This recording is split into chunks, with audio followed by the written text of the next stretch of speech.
விடுதலை கொடுப்பதற்கு கர்த்தருடைய காலம் வந்தது. The time of the Lord has come to give you deliverance. உங்களுக்கு விமோசனம் கொடுக்க கர்த்தருடைய நேரம் வந்தது.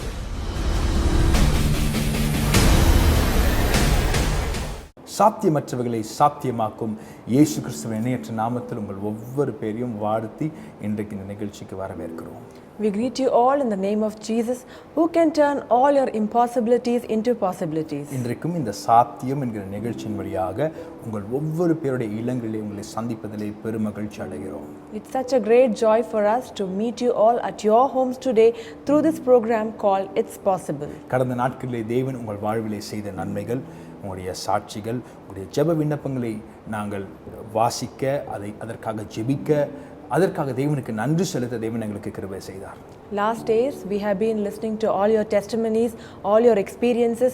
You have been sharing them through the messages and through phone calls, and I thank the Lord for them. நீங்க அனுப்புகிற ஒவ்வொரு வாட்ஸ்அப் மெசேஜும், இமெயில், ஃபோன் கால் எல்லாமே என்னிடத்திலே வருகிறது என்பதை மறந்து விடாதீர்கள். Do not forget that all your messages, all your WhatsApp messages, all your calls have been coming to me. ஒரு சில ஜெப குறிப்புகளை வாசிக்கும் பொழுது நீங்கள் போய்கொண்டிருக்கிற அதே பாரத்தை என் இருதயத்தில் தேவன் போடுவதை நான் அநேக முறை உணர்ந்திருக்கிறேன். When I am reading certain prayer requests, I have been able to experience the same burden that you are going through. கிறிஸ்துவின் மீட்பின் கரத்தின் வல்லமையை இந்த நாட்களில் நீங்கள் உணர தேவன் கிருபை செய்வாராக. May the Lord help you to experience His redemption these days. உங்கள் உற்றார் உறவினர் நண்பர்களுக்கு இந்த நிகழ்ச்சியை குறித்து தெரியப்படுத்துங்கள். அதன் வழியாக இயேசு கிறிஸ்துவின் சுவிசேஷத்தை நீங்களும் பிரசங்கிக்கிறீர்கள். Do inform about this program to all your near and dear ones, and through that you will also be speaking the gospel. Angel டிவிக்காகவும் சாது ஐயாக்காகவும் உங்களுடைய தனிப்பட்ட ஜெபத்திலே ஜெபிக்க மறந்து விடாதீர்கள். Do not forget to pray in your personal prayer for Angel TV and dear Sadhu Ayya. தேவனுக்காக உலகம் எங்கும் சுவிசேஷத்தை கடைசி நாட்களிலே பிரசங்கிக்கிற ஒரு மிகப்பெரிய பொறுப்பை தேவன் இந்த டிவி சேனலுக்கு கொடுத்திருக்கிறார். God has given a great responsibility to this TV channel to speak about the love of God to the entire world in these times. உலகம் முழுவதும் அநேக ஆயிரக்கணக்கான லட்சக்கணக்கான பேர் இந்த டிவி சேனல் வழியாக ஆசீர்வதிக்கப்பட்டிருப்பதை நான் என் கண்கூடாய் பார்த்திருக்கிறேன். I have seen with my own eyes that many people around the world have been blessed through this TV channel. எத்தனையோ பேர் தமிழ் அறியாதவர்கள், இந்திய தேசத்தை சாராதவர்கள், அநேக வெளிநாட்டு ஆட்கள் இந்த நிகழ்ச்சியை தொடர்ந்து பார்ப்பதை கேட்டு நான் கர்த்தருக்குள் மனமகிழ்ச்சி அடைகிறேன்.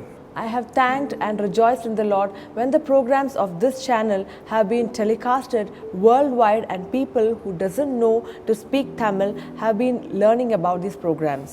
இந்த ஏஞ்சல் குடும்பத்தோடு நீங்கள் இணைந்திருப்பது உங்களுக்கு ஆசீர்வாதமாக இருக்கும். It will be blessing for you to be a part of this angel family. இன்றைக்கு தேவன் நமக்காய் வைத்திருக்கிற வாக்குத்தத்த வசனத்திற்கு நேராக நம்முடைய கண்களை திருப்புவோம். Let's turn our attention to the promised word that God has kept for us today. ஏசாயா தீர்க்கதரிசன புத்தகம் 54ஆம் அதிகாரம் 8வது வசனத்தை வாசிப்போம். Let's read Isaiah chapter 54 verse 8. அற்ப காலம் மூண்ட கோபத்தினால் என் முகத்தை இமைப்பொழுது உனக்கு மறைத்தேன், ஆனாலும் நித்திய கிருபையுடன் உனக்கு இறங்குவேன் என்று கர்த்தராகிய உன் மீட்பர் சொல்லுகிறார். With a little wrath I hid my face from you for a moment, but with everlasting kindness I will have mercy on you, says the Lord your Redeemer.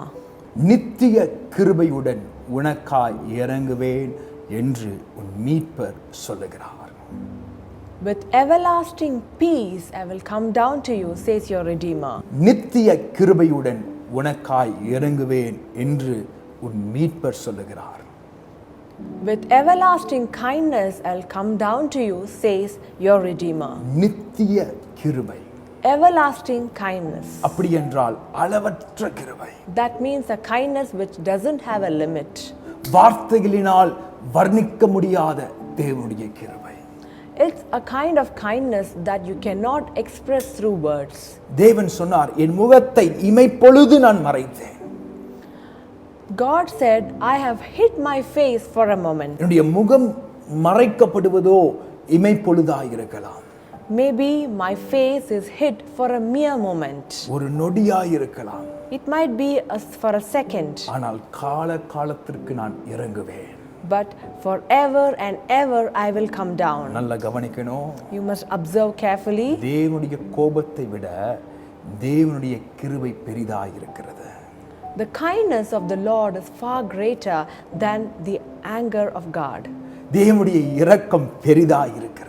His mercy is great. சில நேரத்தில் நம்ம வாழ்க்கையில் பிரச்சனையின் மீது பிரச்சனை வரும்பொழுது ஐயோ என் தேவன் என் மீது கோபமாக இருக்கிறாரோ என்கிற மிகப்பெரிய வேதனை இருதயத்திலே வரும். Sometimes when we face trials after trials, we have a feeling if the Lord is angry on us. ஆனால் கர்த்தரிடத்திலே திரும்பும் பொழுது இன்றைக்கு தேவாவியானவர் சொல்லுகிறார், தேவன் எல்லையற்ற இரக்கத்தோடு நமக்காய் இறங்குவதற்கு வல்லவராயிருக்கிறார். But when we turn to God, He says in His word that He is able to come down with an everlasting kindness. அவருடைய இரக்கத்திற்கு எல்லையே இல்லையா? There is no boundaries for His kindness. அப்படி என்றால் அவருடைய கோபத்திற்கு ஒரு அளவு இருக்கிறது. That means His anger has a limit. ஆனால் தேவனுடைய கிருபைக்கோ அளவே இல்லை. But His kindness does not have any limit. அளப்பதற்கு இந்த பூமியில எந்த டேப்பும் இல்லை, எந்த ஸ்கேலும் இல்லை.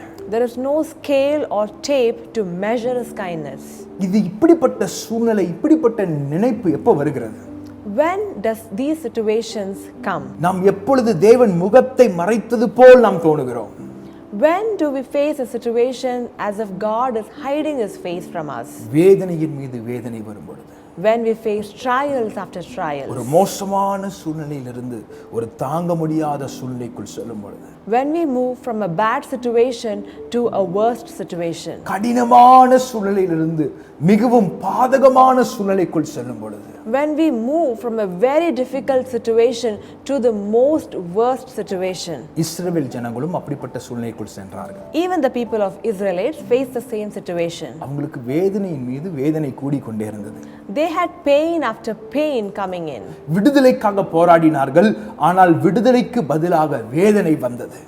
They fought for deliverance, but instead of deliverance, they had pain. வாசிப்போம் யாத்ராகமம் 5ஆம் அதிகாரம் 7வது வசனம். Let's read Exodus chapter 5 verse 7. செங்கல் வேலைக்கு நீங்கள் முன்போல் இனி ஜனங்களுக்கு வைக்கோல் கொடுக்க வேண்டாம், அவர்கள் தங்களே போய் தங்களுக்கு வைக்கோல் சேர்க்கட்டும். You shall no longer give the people straw to make brick as before. Let them go and gather straw for themselves. இஸ்ரவேல் ஜனங்களுக்காய் போராடுவதற்காக மோசேவும் ஆரோனும் பார்வோனிடத்திலே போய் நிற்கிறார்கள். Moses and Aaron went to Pharaoh to fight for the people of Israel. அவர்களை விடுதலையாக்கும்படி போராடுவதற்காக போய் நிற்கிறார்கள். They went to Pharaoh to fight for the deliverance. என் ஜனங்களை விடுதலையாக்கு என்று தைரியத்தோடு சொல்லுகிறார்கள். They went and told with boldness to deliver my people. அங்க இருக்கிற வழக்கம் எப்படின்னா, வைக்கோலை கொடுப்பாங்க, செங்கலை இஸ்ரவேல் ஜனங்கள் உண்டு பண்ணுவார்கள். Usually the normal practice is they would give them the straws and ask them to make bricks. விடுதலைக்காக பார்வோனிடத்திலே கேட்ட உடனேயே பார்வோனுடைய நினைப்பு இப்படியாக வந்தது, ஒருவேளை இவளுக்கு நேரம் அதிகமாய் இருப்பதினாலே இவர்கள் தேவையில்லாத காரியங்களை குறித்து யோசிக்கிறார்கள் என்று சொல்லி அவன் ஒரு தீர்மானத்துக்குள்ளே வருகிறான். When they went and spoke about these things to Pharaoh, immediately Pharaoh thought, why do these people think about all these things? Maybe because they are idle. And so he started thinking. பார்வோன் தன் ஆலோட்டிகளை அழைத்து இப்படியாக சொல்லுகிறான். He called his taskmasters and started telling him, இதுவரைக்கும் கொடுத்த வைக்கோலை இனிமே நீங்க கொடுக்காதீங்க. do not give them the straws as you were doing so far. நீங்க இனிமேல் வைக்கோலையும் அவர்களே போய் பொறுக்கிக் கொள்ளட்டும். Hereafter let them go and collect their own straws. இனி வைக்கோல் அவளுக்கு கொடுக்க கூடாது. Do not give them straws hereafter. இதற்கு முன்பாக அவர்கள் செங்கல் செய்வதற்காக தான் சாட்டையில் அடித்தீர்கள், இனிமேல் அவர்கள் வைக்கோல் பொறுக்குவதற்கும் நீங்கள் சாட்டையில் அடிக்க வேண்டும். All these days they were beaten because they have to make bricks, and hereafter you have to beat them even if they do not bring the straws. வேதனையின் மீது வேதனை, Pain after pain. விடுதலைக்காக போராடினார்கள், ஆனால் வேதனை வந்தது. They went and fought for deliverance, but they got pain. சத்ருவானவன் கர்த்தருடைய ஜனங்களுக்கு வேதனையின் மீது வேதனை கொடுப்பதிலே அவன் முக்கியத்துவத்தை செலுத்துகிறான். The evil one, he is interested in giving pain after pain to his people. சத்துருவானுடைய உங்கள் வாழ்வில் இருக்கிற திட்டம் நீங்கள் பின்மாற்றத்தில் செல்ல வேண்டும். The main idea of the evil one is that you have to be backslidden. ஆனால் தேவன் உங்கள் மீது வைத்திருக்கிற திட்டமோ நீங்கள் முன்மாதிரியாய் வர வேண்டும். But the plan and purpose that God has on you is that you have to come forward in life. இந்த அடியின் மீது அடி வரும் பொழுது, When there is beatings after beating, சத்துருவானுடைய தந்திரம் என்னவென்றால் நீ மோசமான நிலைமையிலிருந்து தாங்க முடியாத நிலைமைக்குள் செல்ல வேண்டும். the idea and strategy of the evil one is that you have to move from a very bad situation to the worst situation. வேதனையின் மீது வேதனை அடைய வேண்டும். You have to have pain after pain. ஒரு இடத்துல வேலை இழக்கணும். In one place you have to lose your job. வீட்டுக்கு வந்தா ஒரு நோய். When you come home, there is sickness. நோயை பார்த்து வேதனைக்குள் இருக்கும் பொழுது ஒரு பெரிய பண இழப்பு. When you are already in pain because of the sickness, now there is a loss of money. இந்த மூன்று வேதனை தாங்க முடியாது என்று நினைக்கும் பொழுது வேலை கிடைக்காத ஒரு சூழ்நிலை. When you are already going through all these pain, now there is no job for you. கற்பத்தின் கனி அடைக்கப்பட்ட சூழ்நிலை. It's a situation where you don't have the fruit of the womb. நாம் புகுந்த வீட்டிலே நமக்கு அன்பே இல்லை. The home where we go, we do not get any love. கணவனிடத்திலிருந்து அன்பே இல்லை. There's no love from the husband. மனைவியிடத்திலிருந்து அன்பே இல்லை. There's no love from the wife. பிள்ளைகளிடத்திலிருந்து அன்பே இல்லை. There's no love from the children. என் பெற்றோர்களும் என்னை மறந்து விட்டார்கள். Even my parents have forgotten me. வேதனையின் மீது வேதனை. Pain after pain. சத்துருவானுடைய யுக்தி உங்கள் மீது வேதனையின் மீது வேதனையிடுவது. The tactic of the evil one is to give you pain after pain. ஆனால் நீங்கள் கர்த்தரிடத்திலே அந்த நேரத்தில் முழு மனதோடு திரும்பும் பொழுது அவர் நமக்காய் இறங்குவார் என்று இன்னைக்கு வாக்குத்தத்தமாக சொல்லுகிறார். But when you turn to your God with complete heart, then he will come down to you, says the word. நித்திய கிருபையோடு உங்களுக்காக இறங்குவார். He will come down to you with an everlasting kindness. எல்லையற்ற கிருபையோடு உங்களுக்காக இறங்குவார். He will come down to you with a limitless kindness. இன்றைக்கு எந்த உச்சத்திலே நீங்கள் இருக்கிறீர்கள்? In what kind of heights are you in today? எந்த வேதனையின் உச்சத்திலே நீங்கள் இருக்கிறீர்கள்? In what kind of heights of pain are you in today? இன்றைக்கு கர்த்தருடைய அரவணைக்கும் கரம் உங்களை நோக்கி நீட்டப்படுகிறது. Today the hand of the Lord which is about to embrace you is looking at you. உங்களை அணைத்துக் கொள்வதற்காக, To embrace you. உங்களுடைய கண்ணீரை துடைப்பதற்காக, To wipe out your tears. உனக்கு ஒரு மாற்றத்தை கொண்டு வருவதற்காக, To bring a change in your life. உனக்கு ஒரு விமோச்சனத்தை கொண்டு வருவதற்காக To bring in a deliverance to you. இன்றைக்கு கர்த்தருடைய கரம் நீட்டப்படுகிறது. The hand of the Lord is stretched out to you. வேதனையின் மீது வேதனையில் இருக்கும் தேவனுடைய பிள்ளையே, Dear child of God who is in pain after pain, முன்பே செங்கலை உண்டு பண்ணி கொண்டிருந்தாய். earlier you were making bricks. இப்பொழுது வைக்கோலையும் எடுக்க வேண்டும். Now you have to collect the straws. முன்பே ஒன்றுக்கு நீ சாட்டி அடி வாங்கி கொண்டிருந்தாய். Earlier you were getting beaten for one particular thing. இப்பொழுது இன்னொன்றுக்கும் சாற்றி அடி வாங்க வேண்டும். And now you have to be beaten up because of another thing. வேதனையின் மீது வேதனை. It's a pain after pain. கர்த்தருடைய காலம் வந்தது. The time of the Lord has come. கர்த்தரின் விடுதலையின் காலம் வந்தது. The deliverance of the Lord has come. சங்கீதக்காரன் இப்படியாக சொல்லுகிறான். Here the psalmist says, சங்கீதம் 119 126. Psalm 119 verse 126. நீதியை செய்ய கர்த்தருக்கு வேலை வந்தது, அவர்கள் உம்முடைய நியாய பிரமாணத்தை மீறினார்கள்.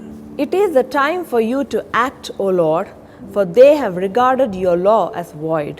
நீதியை செய்ய கர்த்தருக்கு வேலை வந்தது. It's the time for the Lord to act. இன்றைக்கு ஆவியானவர் உங்களை பார்த்து நான் சொல்லுகிறார்.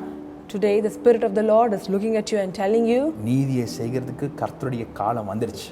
the time for the Lord to act has come. உங்களுக்கு விடுதலை கொடுப்பதற்கு கர்த்தருடைய காலம் வந்தது. The time of the Lord has come to give you deliverance. உங்களுக்கு விமோச்சனம் கொடுக்க கர்த்தருடைய நேரம் வந்தது. The time of the Lord has come to give you deliverance. சில நேரத்தில் கர்த்தருடைய திட்டத்தை நாம் மாற்ற நினைக்கிறோம். Sometimes we try to change the plan of God. சில நேரத்தில் கர்த்தர் என்ன செய்ய வேண்டும் என்று நாம் சொல்லி கொடுக்க நினைக்கிறோம். Sometimes we think to tell the Lord what he has to do for us. ஆனால் ஆண்டவர் சொல்றாரு, தன்னுடைய காலம் வரும் பொழுது அவர் விரைவாய் செயல்படுகிற தேவன். But the word of the Lord says, when his time comes, he works very fast. நாம் நினைப்பதை விட மிக வேகமாய் நமக்காய் செயல்படுகிறார். He works even faster than we think. வெள்ளம் போல் சத்துரு வரும் பொழுது ஆவியானவர் நமக்காய் கொடியேற்றுவாராம். When the enemy comes like flood, the Spirit of the Lord takes stand against him. வெள்ளம் போல் சத்துரு. The enemy comes like a flood. வெள்ளம் போல் என்றால் ஒரே நேரத்தில் எண்ணுக்கடங்காத பிரச்சனைகள். When it says like a flood, it means at a time we might face a lot of problems. எண்ணுக்கடங்காத வேதனைகள். A lot of problems. தேவ ஆவியானவர் நம்மத்திலே வந்து நமக்காய் கொடி பிடிப்பார். The Spirit of the Lord will come amidst of us and take stand against him. அப்படி என்றால் நமக்கு பாதுகாப்பை தேவன் அருளுவார். That means he gives us protection. இன்றைக்கு தேவனுடைய பிள்ளையே உனக்கு பாதுகாப்பு இருக்கிறது. Dear child of God, today there is protection for you. வேதனையின் மீது வேதனை வரும் பொழுது, When you have pain after pain, விடுதலையின் மீது விடுதலை வருகிறதற்கு காலம் வந்துவிட்டது என்று அர்த்தம். that means it's a time to get deliverance after deliverance. கண்ணீரின் மீது கண்ணீர் வந்த இந்த நாட்களிலே கழிப்பின் மீது கழிப்பு வந்த நாட்கள் வந்தது என்று அர்த்தம். That means when these days of tears after tears, there are days of joy after joy. இதை எப்படி சொல்றீங்க? How do you tell this? இஸ்ரவேல் ஜனங்கள் கொடுமைக்கு மேல் கொடுமைப்படுத்தப்பட்டார்கள். The Israelites were given pain after pain. இதற்கு முன்பு இருந்திராதபடி மிகவும் அதிகமான வேதனைக்குள் தள்ளப்பட்டார்கள். They were pushed into that kind of pain where they did not face it like before. அவருடைய விடுதலை மிகவும் அருகாமையில் இருந்தது. The deliverance was very near. செங்கடல் பிளக்கப்படுவது மிகவும் அருகாமையில் இருந்தது. The separation of the Red Sea was very nigh. அது மிகவும் அருகாமையிலே அவருடைய வாழ்விலே காணப்பட்டது. It was very close to their lives. இன்றைக்கு வேதனையின் மீது வேதனைக்குள் சென்று கொண்டிருக்கும் தேவனுடைய பிள்ளையே, Dear child of God who is going through pain after pain, இன்றைக்கு தேவன் சொல்லுகிறார் உங்களுடைய விடுதலை மிகவும் அருகாமையில் இருக்கிறது. today God is telling you that your deliverance is very near. இன்றைக்கு சபைகள் எல்லாம் அடைக்கப்பட்டிருக்கிற ஒரு சூழ்நிலை. Today the situation is that the churches are all closed. ஆராதனைக்கு செல்ல முடியாத ஒரு சூழ்நிலை. It's a situation where we cannot go for the worship.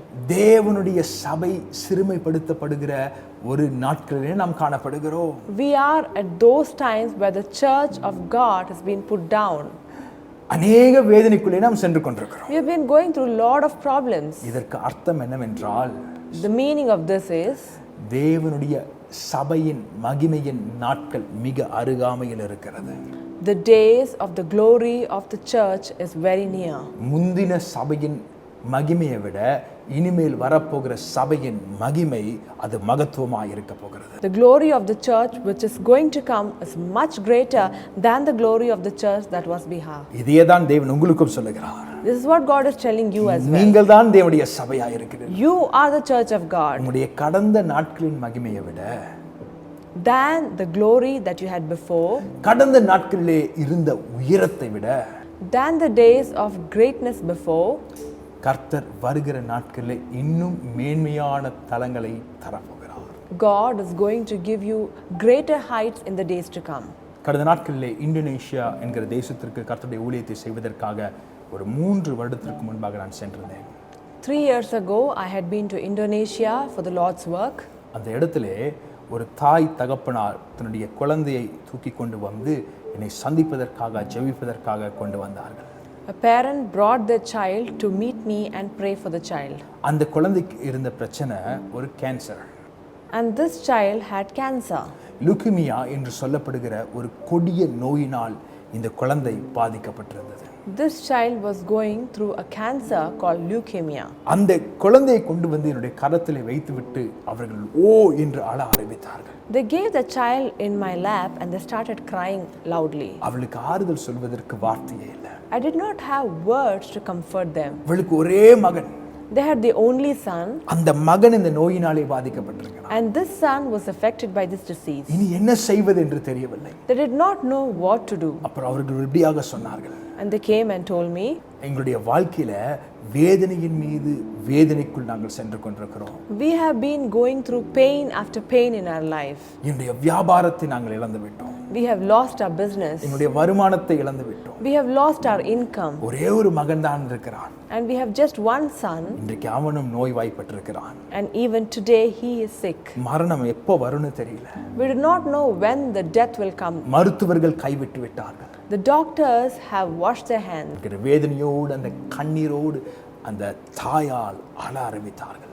With tears the mother started crying. அவருடைய பாரத்தை எனக்குள் உள் வாங்கிக் கொண்டு அந்த மகனை என் கையிலே பிடித்து கொண்டு எனக்கு நன்றாக ஞாபகம் இருக்கிறது, அன்றைக்கு அவர்களோடு கூட சேர்ந்து ஜெபிக்க தேவன் எனக்கு கிருபை தந்தார். I took that burden into my heart and I started praying for the child. நித்திய கிருபையினால் இறங்குவேன் என்று சொன்னீரே, இந்த மகனுக்காக இறங்குவீராக. Lord, you said that you will come down with everlasting kindness. Please come down for this child. உம்முடைய கசப்பான வாழ்க்கைக்கு ஒரு முடிவை கொண்டு வந்ததற்காக நன்றி. Thank you, Lord, for you have brought an end to their bitter situation. அவளுக்காக ஜெபித்து I prayed for them நான் அவளிடத்திலே சொன்னேன், and I told them, கர்த்தர் உம்முடைய மகனை மீண்டும் தருகிறார். God will give your son back again. வேதனையின் மீது வேதனைக்குள் சென்று கொண்டிருக்கும் நீங்கள் சந்தோஷத்தின் மீது சந்தோஷத்துக்குள்ளே தேவன் உங்களை நடத்துவார். You who are going through pain after pain, God will lead you towards joy after joy. நான் அந்த கூட்டங்களில் எல்லாம் முடித்துவிட்டு நான் இந்திய தேசத்திற்கு திரும்பி வந்து விட்டேன். I finished all my meetings and returned back to India. கடந்த வருடத்திலே நான் இந்தோனேஷியா தேசத்திற்கு செல்லும் பொழுது அந்த இடத்துல எனக்கு போவதற்கு முன்பாக என்னை சொன்னார்கள், அந்த இடத்துல ஒரு சில பேருக்கு ஞானஸ்தானம் கொடுக்கணும், அவங்க கடந்த வருடம் நீங்கள் வரும் பொழுது உங்கள் ஊழியத்தில் ரட்சிக்கப்பட்டவர்கள், அதிலே ஒரு மகனுக்கும் விசேஷமாய் நீங்கள் ஞானஸ்தானம் கொடுக்க வேண்டும் என்று சொன்னார்கள். Last year when I went to Indonesia, they came and told me that I have to baptize few people who were saved during my previous ministry, and there was one particular son specially to whom I have to give baptism. அன்றைக்கு ஏறக்குறைய 8 மீட்டிங்ல நான் பிரசங்கம் பண்றேன். I preached 8 meetings on that day. ஒரே நாள்ல 8 கூட்டத்தை பிரசங்கித்துட்டு mid நைட்ல, அதாவது நடு ராத்திரி ஏறக்குறைய ஒரு மணி ராத்திரி இருக்கும், அந்த நேரத்தில் ஞானஸ்தானம் கொடுப்பதற்காக நான் செல்கிறேன். I preached the entire day and around 1 o'clock at night I went to give them baptism. ஞானஸ்தானம் கொடுப்பதற்காக நின்று கொண்டிருந்த அந்த வரிசையில் இந்த மகன் நல்ல வளர்ந்து புஷ்டியாய் நிற்பதை நான் பார்த்தேன். And among the people who were about to take baptism, there was this particular boy who was standing all grown up and strong. என்ன நடந்தது? What happened? அந்த சகோதரி சொன்னாங்க, கர்த்தர் என் மகனை விடுதலையாக்கி விட்டார். The sister came and told me that God delivered my son. என் மகன் சொன்னா, நான் ஞானஸ்தானம் எடுத்து அந்த இந்தியாவிலிருந்து வர அந்த பாஸ்டர் கிட்ட தான் ஞானஸ்தானம் எடுப்பேன். And this particular son told that if I take baptism, I will take baptism from this particular pastor from India. தேவன் எனக்குள் இருந்த அந்த நோயின் ஆதிக்கத்தை அழித்து விட்டார். God delivered me from the clutches of the sickness. ஞானஸ்தானம் கொடுத்தேன். I gave him baptism. ஞானஸ்தானம் எல்லாருக்கும் கொடுத்துட்டு வெளியே வந்த உடனே அந்த தாயார் என்னிடத்துல வந்து ஒரு cake நீட்டுறாங்க. As soon as I finished baptism, this particular mother came and gave me a cake. அந்த கேக் எடுத்து நான் சாப்பிட ஆரம்பித்தேன். I took the cake and started eating. ரொம்ப ருசியா இருந்தது. And it was very tasty. என்ன சிஸ்டர் இந்த cake? What is this cake, sister? ரொம்ப அழகா இருக்கே. It's very beautiful. ரொம்ப சுவையா இருக்கே. It's very sweet. உடனே அவங்க சொன்னாங்க, இது தேவன் எனக்கு கொடுத்திருக்கிற ஒரு புதிய பிசினஸ், ஒரு புதிய வியாபாரத்தை கொடுத்திருக்கிறார். தேவன் இந்த bakery பிசினஸை ஆசீர்வதித்திருக்கிறார். God has given me this business, this new bakery business, and God has been blessing it. இன்றைக்கு என்னுடைய மகன் விடுதலை ஆகிவிட்டான். My son has been delivered. தேவன் எங்களுக்கு நல்ல வருமானத்தை கொடுத்திருக்கிறார். God has given us good income. எங்க குடும்பத்துல சந்தோஷத்தை கொடுத்திருக்கிறார். There is joy in our family. சமாதானத்தை கொடுத்திருக்கிறார். There is peace in our family. சொல்லி ஒரு பாக்ஸ் ஃபுல்லா கேக் என்கிட்ட கொடுத்து இந்தியாவுக்கு அனுப்பிச்சாங்க. And they gave me a box of cake and sent me back to India. நான் எதற்காக இதை சொல்லுகிறேன்? Why am I telling all this? நித்திய கிருபையினால் உங்களுக்காகவும் இறங்குவதற்கு என் தேவன் வல்லவராய் இருக்கிறார். My God is able to come down to you with everlasting kindness. வேதனையின் மீது வேதனைக்குள் இருக்கும் தேவனுடைய பிள்ளையே, Dear child of God who is going through pain after pain, இன்னைக்கு மகிழ்ச்சியின் மீது மகிழ்ச்சியின் நாட்களை தேவன் தொடங்க வல்லவராய் இருக்கிறார். God is able to begin the days of rejoicing after rejoicing. இது உங்களுடைய நேரம். It is your time. முழங்கால் படியிடுங்கள். Kneel down. பரிசுத்தமுள்ள நல்ல பிதாவே, உமக்கு கொடான கோடி நன்றிகளை செலுத்துகிறோம். Loving Heavenly Father, we thank and praise your name. இன்றைக்கு உம்முடைய வார்த்தை கொண்டு எங்களோடு கூட பேசினதற்காக நன்றி. Thank you, Lord, for you spoke to us through your word. ஆண்டவரே, இன்றைக்கும் நித்திய கிருபை, எல்லையற்ற கிருபையினால் இவளுக்காக நீர் இறங்குவதற்காக நன்றி. Thank you, Lord, for you will come down for them with an everlasting, with a boundary-less kindness. மீட்பரின் கரம் இவர்கள் மீது நீட்டப்படுவதை இவர்கள் உணர நீர் கிருபை செய்வீராக. Help them to experience the hand of the Redeemer on their lives. ஆண்டவரே, அவருடைய வாழ்விலே நோய்களுக்கு ஒரு முற்றுப்புள்ளியை கொண்டு வருவீராக. Lord, bring an end to all their sickness. பயத்திற்கு முற்றுப்புள்ளி கொண்டு வருவீராக. Bring an end to all the fear. பற்றாக்குறைகளுக்கு முற்றுப்புள்ளி கொண்டு வருவீராக. Bring an end for all the lack in their lives. விடுதலையின் நாட்கள் இன்று முதல் தொடங்கினதற்காக நன்றி. Thank you, Lord, for the days of deliverance have begun right now. விடுதலையின் நாயகனுடைய கரத்தின் வல்லமையை இவர்கள் உணர கிருபை செய்யும். Let them experience the hand of the deliverer right now. கற்பத்தின் கனிக்காக ஜெபிக்கிறவர்களுக்காக நாங்கள் ஜெபிக்கிறோம். We pray for those who have been praying for a child. இயேசுவின் நாமத்தினாலே ஆண்டவரே, அவருடைய கற்பத்தின் கனி இப்பொழுதே திறக்கப்படுவதற்காக நன்றி. We pray that the womb will be opened up right now. அவருடைய கற்பத்தின் கனியை நீர் ஆசீர்வதிப்பதற்காக நன்றி. Thank you, Lord, for your blessing the fruit of the womb. அவமானத்திற்கு மேல் அவமானத்தை அடைந்திருக்கிறார்கள். They have been going through shame after shame. இன்று உயர்வின் மீது உயர்வின் நாட்கள் தொடங்குவதாக. Let the days of being lifted up start right now. சந்தோஷமான செய்திகளை கேட்டு உம்முடைய நாமத்தை மகிமைப்படுத்த கிருபை செய்யும். Help us to listen to glorious testimonies. இயேசுவின் மூலம் ஜெபம் கேளும் என் நல்ல பிதாவே. In the name of Jesus we pray. Amen. Amen. தேவ பிள்ளைகளே, இது உங்களுக்கு ஆசீர்வாதமாக இருந்திருக்கும் என்று நான் கர்த்தருக்குள் விசுவாசிக்கிறேன். Dear children of God, I believe that this has been a blessing to you. மீண்டும் அடுத்த வாரம் உங்களை சந்திக்கும் வரை உங்களிடம் விடைபெறுவது உங்கள் சகோதரன் நண்பன் போதகர் ஜஸ்டின் சாமுவேல் ஜெபி. Until I meet you again next week with another message, this is your brother, friend, Pastor Justin Samuel signing off along with Jemmy. கர்த்தர் உங்களை ஆசீர்வதிப்பாராக. May the Lord bless you.